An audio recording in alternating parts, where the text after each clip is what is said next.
2021. We are from Cost Cooperative Finance and Accounting and from Group 7. Now let me introduce my group member. My name is Ko Jenny. My name is Koli Ki.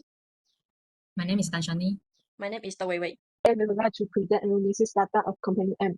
So let me start the presentation with introduce Company M, which a premier interpreter group in Malaysia's property sector. Firstly, regarding the company background, Company M was established in 1996 and listed on the main market of Bursa Malaysia in 2013. Over the last 30 years, it has undergone a remarkable transformation, evolving from a local developer in Negeri Sembilan into an international player with projects across Malaysia, Australia, and Indonesia. Their core vision in nurturing environment, enriching lives. Secondly, looking at their core business, Company M operates under a 5-pillar strategy.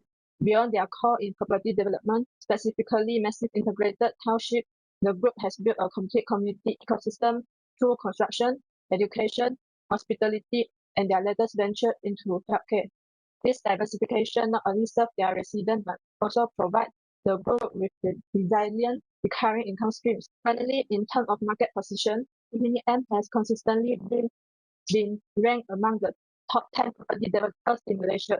Their competitive edge lies in delivering net value for money homes within self-contained townships.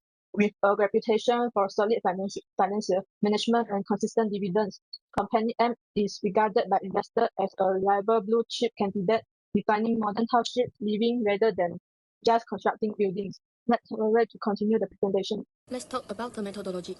I will take you through the annual financial statement of Company M for the financial year end 2024. We have analyzed a financial ratio will calculate covering liquidity, profitability, efficiency, and solvency using figures from the statement of profit or loss and statement of financial position. All computation use standard financial formula and were manually verified to ensure data accuracy. Okay, the first analysis is liquidity, a strong cash position. First, let's look at liquidity. Company M ability to meet short-term obligation is exceptional. Our current ratio Such from 2.63 to 3.4, well above the healthy benchmark for 1.0. Even more impressive is the quick ratio, which stands at 2.39. This tells us that the company has a massive cash cushion and can settle all immediate debt without even needing to sell a single unit for inventory. Next is profitability ratio, consistent return. In the terms of profitability, we are seeing steady and efficient growth. The net profit margin remains stable at 18.29% despite rising operating expenses. Our cost management kept margin firm. Our return on equity rebounded to 11.58%. This is a crucial sign for investors, providing that the company is become more effective at turning shareholder capital into pure profit. The third ratio is efficiency ratio. Linear operation. We are also seeing a significant boost in operational efficiency. The inventory turnover improved to 0.61, showing we are moving store faster. More importantly, the debtor turnover jumped from 1.8 to 2.31. This indicated that our collection team is highly effective, converting credit sale into actual cash much more quickly than last year. The last ratio is gearing ratio, a conservative fortress. Finally, our solvency ratio shows a very safe financial structure. The debt to equity ratio dropped to a conservative 0.27. We are relying less on debt and more on our own equity. Our interest coverage ratio skyrocketed to 66.41. This means the company each 66 times more than what is on in interest, making the risk of default virtually non-existent. Conclude, Company M 2024 performance can be summarized in 3 words: liquid, efficient, and secure. We have reduced our debt, speed up our collection, and maintain high profit margin. Company is in a fantastic position to pursue future growth. I will provide a comprehensive analysis of Company M, focusing on their performance from 2020 through 2024, their key financial strength, their concerning weakness, and the strategy trend that define their current direction. Looking at their overall performance, first, the Company M has demonstrated a pattern of consistent and steady financial improvement over this 5-year period. The company has successfully built a very conservative balance sheet, characterized by excellent liquidity, stable profitability, and a significant enhanced ability to service its debt, all supported by robust and growing operating cash flow. In general, the company is financially sound, but has clear room for improvement in how efficiently it utilizes its asset and equity. This leads us to company primary strength. The first major strength is excellent and continually improving liquidity position. The current ratio has increased substantially, indicating more than enough short-term assets to cover liabilities, which provide great assurance to creditor and supplier. The second strength is a very stable and healthy level of profitability. The company has maintained a high net profit margin between 18 and 22%, which show remarkable resilience and cost control in a cyclical industry. The third core strength is its strong and improving solvency. The company has dramatically reduced its reliance on debt financing, which sharply lowered its financial risk and interest burden. However, this considerable strength are tempered by several key weaknesses. The first significant weakness is inefficient inventory management. The company turns over its inventory very slowly, which means a large amount of capital, over 1 billion ringgit, is tied up for extended period without generating return.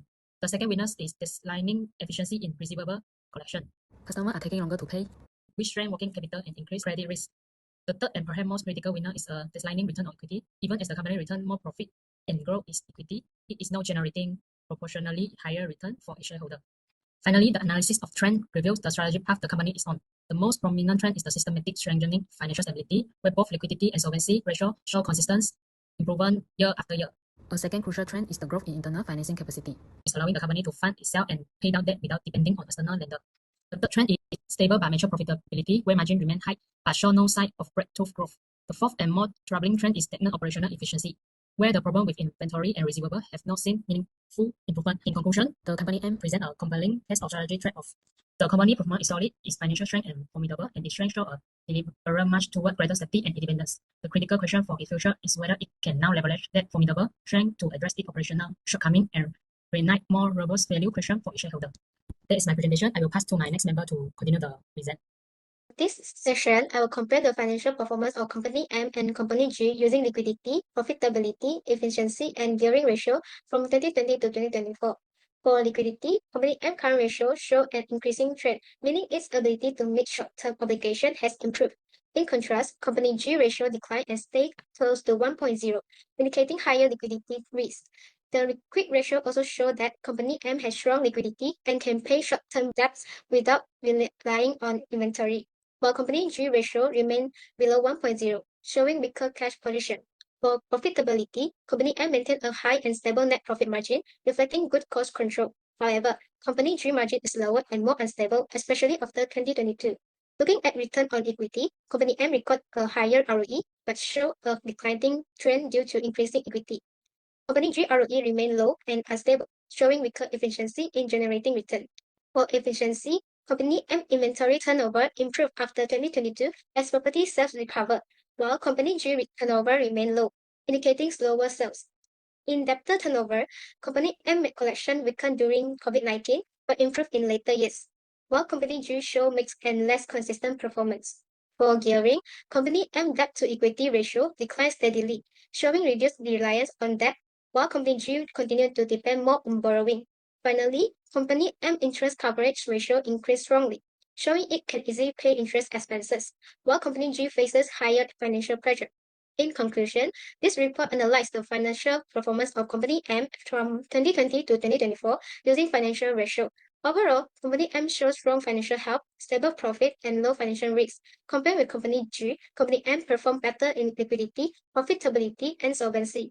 However, its ROE declined due to higher equity, and asset efficiency remained weak, especially in inventory and receivables. Based on the finding, several recommendations are suggested. Company M should use excess cash for higher return investments to improve ROE and speed up property sales to reduce idle capital.